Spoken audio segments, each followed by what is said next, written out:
Olá, espero que todos estejam bem. E eu gostaria de começar com uma pergunta. Você já deixou de fazer algo importante por medo? Medo de falar em público, de viajar, de enfrentar uma situação? O medo é inerente ao ser humano. Ele protege, alerta, preserva. Mas quando ultrapassa a medida adequada, deixa de proteger e passa a limitar. Hoje vamos falar sobre fobias.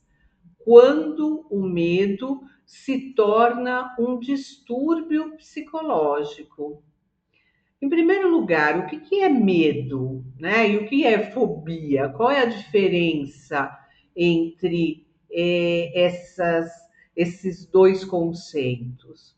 O medo é natural, ele valida nosso instinto de sobrevivência. Diante do perigo, podemos reagir com enfrentamento, fuga ou entrega. Já a fobia é um medo exacerbado, desproporcional e persistente, relacionado a objetos, situações ou comportamentos específicos capaz de prejudicar a vida social e emocional da pessoa. A fobia, ela provoca ansiedade intensa, alterações hormonais, aumento dos batimentos cardíacos, sudorese, alterações no sistema digestório e respiratórias. Em casos extremos, pode ocorrer desmaio. A diferença entre medo e fobia é quantitativa, né? Então, tanto em relação à intensidade das sensações, quanto também da duração daquele episódio. Quanto à prevalência, então, estudos indicam que aproximadamente 25% da população terá, em algum momento da vida, um episódio de fobia. Pesquisas também mostram que as fobias atingem 2 vezes mais mulheres do que homens. Alguns teóricos falaram e falam a respeito dessa questão, levando para o lado emocional. Jung falava que todo sintoma pode ser entendido como uma tentativa de autocura. Então, nessa perspectiva, né, do Jung, o transtorno de ansiedade, que é a base da fobia, ele poderia funcionar como um mecanismo de proteção inconsciente contra algo parecido como ameaça profunda. A fobia, ela difere de outros transtornos de ansiedade porque ela só se manifesta em situações específicas, tem um objeto delimitado e gera normalmente intensa evitação em relação ao estímulo fóbico. Quais são os tipos de fobia? Então, são, em primeiro lugar, a fobia específica. A fobia específica está relacionada a medos intensos e restritos a situações ou objetos determinados. Então, como, por exemplo, animais, fenômenos da natureza. Tem pessoas que têm fobia a raios, a trovões, avião, dentista, hospitais, sangue, altura, lugares fechados. Então, o medo, ele pode surgir até mesmo sem a presença real do objeto. Em relação à fobia social, é aquele medo persistente de situações sociais ou de desempenho. Então, por exemplo, falar em público, comer ou escrever diante de outros. Tem pessoas que não conseguem nem assinar na eleição, né, na zona eleitoral. Por quê? Ela está assinando na presença de uma outra pessoa. Comer, então a pessoa não consegue comer em restaurantes, participar de festas. Então, o indivíduo, no caso da fobia social, ele teme o embaraço, o julgamento e a exposição. Bom, tem algumas teorias que explicam tudo isso. Uma delas é que diz que durante a evolução da espécie, desenvolvemos predisposições para evitar perigos que ameaçavam a sobrevivência. Então, por exemplo, altura, escuridão, água, fogo e predadores de uma forma geral. Então, segundo a teoria da evolução, existe uma vulnerabilidade constitucional que pode predispor algumas pessoas a desenvolver transtorno de ansiedade relacionados a esses medos ancestrais. Isso explica porque alguém pode sentir medo, por exemplo, do mar, mesmo sem ter uma experiência prévia, né? Então, existe como se fosse um programa cerebral alertando sobre o risco de afogamento. Então, a pessoa olha para o mar e constitucionalmente, é como se isso viesse no seu cérebro primitivo, ela associa ao medo e o risco do afogamento. Mas nem sempre a exposição direta é necessária para que uma fobia surja. Alguns autores sugerem que a fobia pode ser a manifestação deslocada de um medo cotidiano não declarado, como, por exemplo, importantes mudanças na vida, né? Então, na realidade, o que alguns estudos sugerem, alguns autores, que seria um deslocamento. Então, por exemplo, a questão da claustrofobia, a pessoa não vê perspectiva na sua vida, então ela se sente fechada, né, no seu padrão de comportamento e ela projeta no ambiente esse medo. Então, aquilo que é aversivo não é o ambiente em si, mas é toda uma situação que desencadeia essa impotência diante de uma imaginária situação sem saída de vida. E aí, no caso, né, a fobia, ela funcionaria como uma válvula de escape simbólica. Pessoas com fobia social frequentemente recorrem ao álcool como forma de automedicação. Então, a crença de que o álcool melhora o desempenho social pode favorecer o uso contínuo e transformar esse grupo em uma população de risco. Então, aliviar os sistemas da fobia social usando álcool é criar um outro problema. Quando que nós devemos tratar a fobia?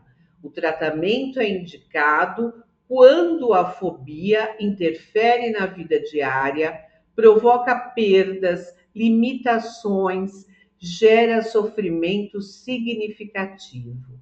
Então, por exemplo, eu preciso trabalhar em uma empresa que eu tenho que chegar nela, no prédio de elevador. Então, sei lá, no 25º andar, eu não posso subir pela escada, né? Fica inviável. E aí o que acontece? Eu não aceito o emprego porque eu tenho medo de elevador, viajar de avião. Ah, eu não posso passear, eu não posso aceitar um emprego porque eu não entro em avião. Então, assim, são questões que limitam a vida do indivíduo, né? Agora, o tratamento é importante também que a pessoa esteja motivada. Às vezes, há ganhos secundários inconscientes que mantêm o sintoma, né? Então, cada caso é um caso e precisa ser analisado. Alguns tratamentos são indicados, né? Então, isso eu estou falando em termos psicológicos, tem algumas técnicas que são antigas, né? Mas continuamos ainda usando em alguns casos. Uma delas é a dessensibilização sistemática, que foi desenvolvida por Joseph Wolpe em 1948 e ainda é uma técnica utilizada. E o que consiste essa dessensibilização? A associação do relaxamento muscular com a exposição gradual ao estímulo fóbico, ou real ou imaginário. A técnica já havia sido aplicada com sucesso por Mary Culver Jones em 1924, no caso do pequeno Peter, que tinha fobia de coelhos. Então, a Mary Culver Jones, ela trabalhou com a técnica de dessensibilização sistemática até o menino perder aquela fobia que ele tinha em relação aos coelhos. Tem uma outra técnica chamada de inundação ou técnica implosiva, que é uma exposição rápida e intensa ao objeto temido, sem o relaxamento muscular progressivo, né? Então é algo mais imediato. E a modelação, né? Então idealizada por Albert Bandura.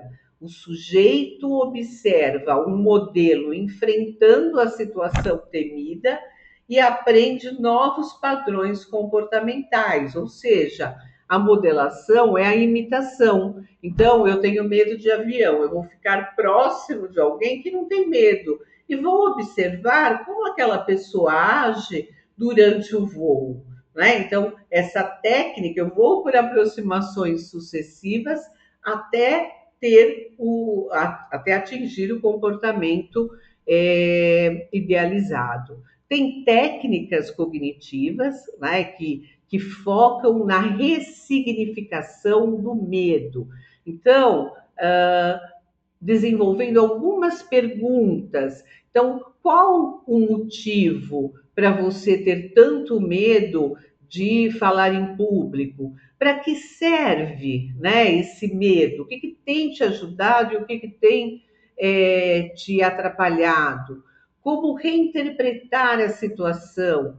Então, busca-se na técnica cognitiva substituir as crenças irracionais por pensamentos mais adaptativos. Então, eu não vou entrar na sala de aula porque todos vão olhar para mim.